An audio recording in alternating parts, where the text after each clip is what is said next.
The Holy Grail of Investing. It's 3 pages long, and it explains basically this important thing, because when that epiphany happened to me and how I would do it, it changed everything. And it's so important for the average person who's listening. And let me explain why that is. Because the average person who's listening, too many people, think that they can go into this very difficult zero-sum game of betting against the consensus and be right. Why is it that some people earning 6 figures still feel broke, while others with modest salaries quietly build real wealth? Have you ever wondered why no matter how much you earn, the end of the month still feels like a financial cliff? The truth is, mastering money has less to do with how much you make and far more to do with how you think, save, and spend. Most of us were never taught this in school. We learn math but not money. And in today's world, where inflation eats into your paycheck, social media fuels comparison, and financial stress is at an all-time high, learning to think rationally about money isn't optional. It's survival. In this video, I'll break down a simple yet powerful approach. People frame things narrowly in the sense, for example, that they will save and borrow at the same time instead of somehow treating their whole portfolio of assets as one thing. If people were able to take a broader view, they would in general make better decisions. So that is certainly one of the weaknesses. How to save consistently, spend wisely, and adopt a rational mindset that will set you up for financial stability and freedom. No fluff, no unrealistic promises, just actionable strategies you can apply starting today. So, if you've ever felt trapped in a cycle of earning and spending without progress, stay with me, because by the end of this video, you'll see money in a way you've never seen it before. The psychology of money. Before we dive into the practical steps of saving or spending, we need to address the elephant in the room: how we think about money. Most financial struggles don't come from a lack of income. They stem from poor mental frameworks. This is where behavioral finance comes into play, the study of how emotions and cognitive biases influence financial decisions. For example, lifestyle inflation is one of the biggest traps. When your income rises, your expenses tend to rise with it. You move to a bigger apartment, buy a nicer car, start dining out more. Suddenly, your higher paycheck doesn't feel any different. Then there's emotional spending. Many of us use shopping as stress relief, rewarding ourselves for hard work with unnecessary purchases that bring momentary happiness but long-term regret. And let's not forget fear-based saving, hoarding cash in a savings account out of anxiety, which feels safe but loses value to inflation over time. To master money, you first need to master your mindset. Understand that money is a tool, not an identity, not a measure of self-worth. Once you strip away the emotions and see money for what it truly is, you can start making rational, goal-oriented decisions. Saving money, building financial stability. 80 years ago, I took $114.75 every penny I'd saved, and I bought 3 shares of City Service Preferred. And City Service is a pretty well-known name now and then. Saving is where financial stability begins. It's not glamorous, and it won't make you rich overnight, but it creates the foundation for every other financial decision. Without savings, every unexpected expense, a car repair, a medical bill, a job loss, turns into a crisis. The first step is building an emergency fund. Aim for at least 3 to 6 months of living expenses in a separate, easily accessible account. This isn't about making a profit. It's about creating a safety net so life surprises don't derail you. One of the most effective saving methods is paying yourself first. This means treating your savings like a non-negotiable expense. Automate it so a portion of your income goes into savings the moment you get paid, before you even touch it for bills or discretionary spending. A helpful framework is the 50/30/20 rule. Allocate 50% of your income to needs, 30% to wants, and 20% to savings or debt repayment. Even if you can't hit those numbers, starting small is better than not starting at all. Set clear, visual goals like saving for a trip, a house, or financial independence, because seeing progress motivates consistency. And if you feel like you can't save because your income is too low, flip the script. Focus on micro savings. Even $20 a week compounds into over $1,000 a year. The habit is what matters most, not the amount. Spending money the smart way. Most financial advice focuses on saving, but spending wisely is just as crucial. After all, what's the point of saving if you don't know how to spend without guilt or regret?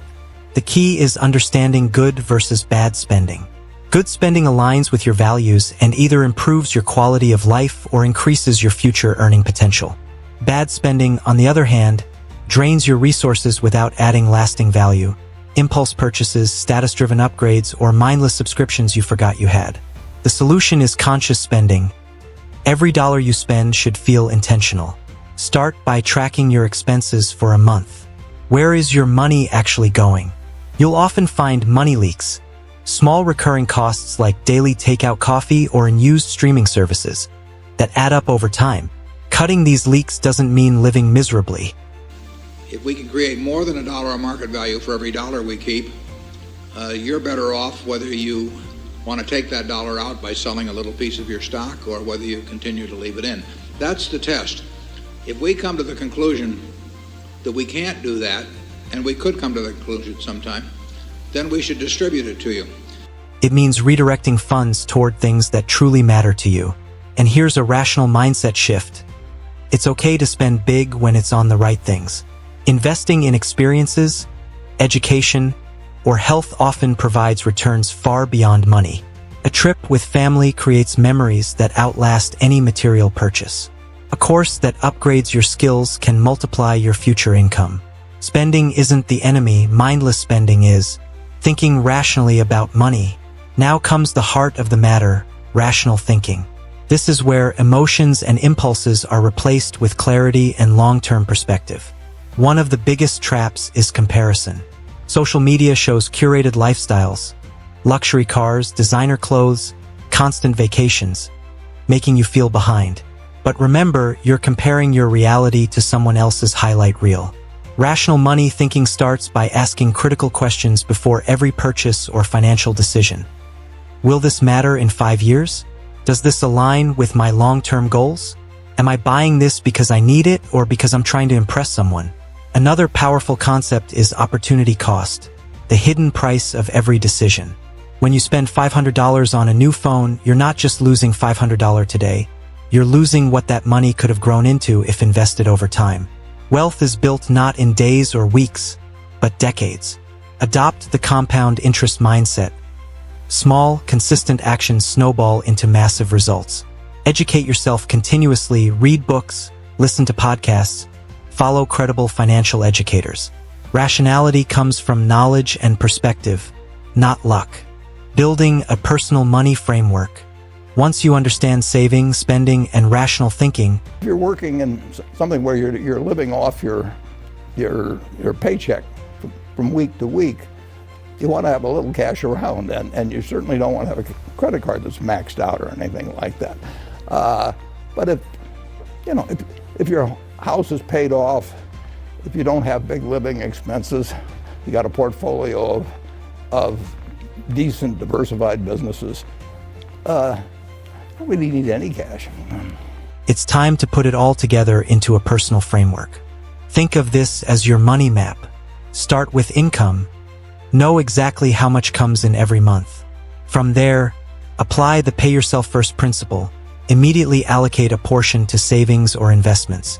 Next, cover your essential expenses, housing, food, transportation, without exceeding 50% of income if possible. Then comes discretionary spending, things you enjoy but don't need. This is where conscious choices matter most. Align spending with your priorities, not peer pressure. Finally, review and adjust. Set a weekly money date with yourself, 15 minutes to check spending, savings progress, and upcoming bills. Habit stacking helps here. Link this review to something you already do, like Sunday evening planning. Over time, this framework becomes second nature. You'll no longer wonder where your money went. You'll know exactly where it's going and why. Yeah, and that you will not get that advice from anybody because nobody gets paid to give you that advice. And so you will have all kinds of people telling you how much better they can do for you than that, and how if you just give them a wrap fee or give them commissions or whatever it may be, that they will do better, but they won't do better. On average, if 1,000 other people like you do the same thing, that group of 1,000 will do worse if they listen to the people that make pitches at them. And in the end, why should you expect? You'll get a very perfectly decent return over a 30 or 40-year period by doing what I suggest. Common mistakes to avoid. Even with a solid plan, there are pitfalls to watch for. One is oversaving, hoarding cash out of fear and never enjoying the rewards of your hard work. Another is chasing trends, pouring money into the latest investment fad or luxury item because everyone else is doing it. And perhaps the biggest mistake? Failing to plan for emergencies or retirement early enough. Time is your greatest asset. The earlier you start, the easier it becomes. At the end of the day, mastering money isn't about being perfect. It's about being intentional. It's about understanding that saving builds stability. Smart spending creates joy without regret. And rational thinking keeps you focused on the bigger picture. The moment you stop letting emotions dictate your financial life is the moment you start gaining control. So, take one small step today, open that savings account, review last month's expenses, set a 5-year goal. Because the sooner you start, the sooner freedom begins. And if this video gave you clarity or even one actionable idea, hit that like button, subscribe for more content like this, and share it with someone who needs a financial wake-up call. Your journey to mastering money starts now.